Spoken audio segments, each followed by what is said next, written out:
Hello mga ka-friendship, i-share ko sa inyo itong binigay sa atin na hamon de bola noong New Year. Ayan, i-share ko sa inyo kung paano ko niluto. Ayan, may kasamang sauce, ilagay lang natin sa may kasirola. Ayan, painitin at pakuluan. Siyempre, lagyan natin ng brown sugar. Ayan, para pang pasarap, para mas malasa at hindi nakakaumay. Tapos ilagyan natin ng pineapple juice. Yan, dyan siya magluluto. Ayan. Yan, pineapple juice ang ilagay natin pinakatubig niya, tapos pakuluan na rin natin dyan, okay? Ayan, mga ka-friendship, ganito lang kasimple ang magluto ng hamon de bola. Ayan na, low fire lang natin para hindi siya magasunog. Tapos ilagay na rin natin yung kasamang sweet sauce niya.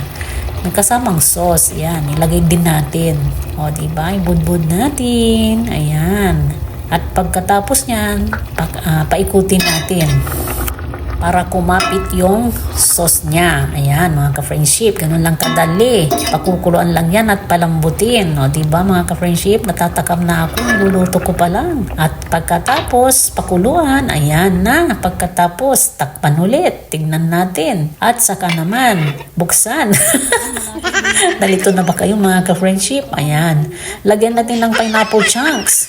At saka yung pineapple tidbits. Pang pasarap, para mas lalong masarap. Ayan, o diba mga ka-friendship, takpan ulit natin para ma-steam siya ulit at manuot ang sarap.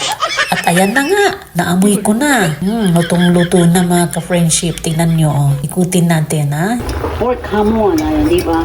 Laman ng hamon, ayan, ng hamon. Laman ng baboy, ayan ako. Ayan hamon.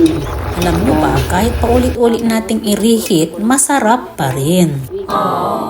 Basta nasa frozen siya, hindi naman siya kaagad masisira yan kasi may timpla na at luto na. O, di ba mga ka-friendship? Pagkatapos mong kumain, ilagay mo ulit sa ref para tatagal.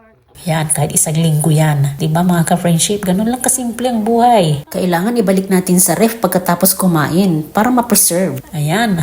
Naamoy nyo na ba? Ako, amoy na amoy ko na ang sarap ng hamon. Ayan, masarap to sa almusal. Tusukin natin kung malambot na. Oh, pumasok na hanggang loob. Malambot na, sigurado to. Pwede nang kainin. Katakam-takam. That's all mga ka-friendship. Tara, let's eat. Luto na. Diyan.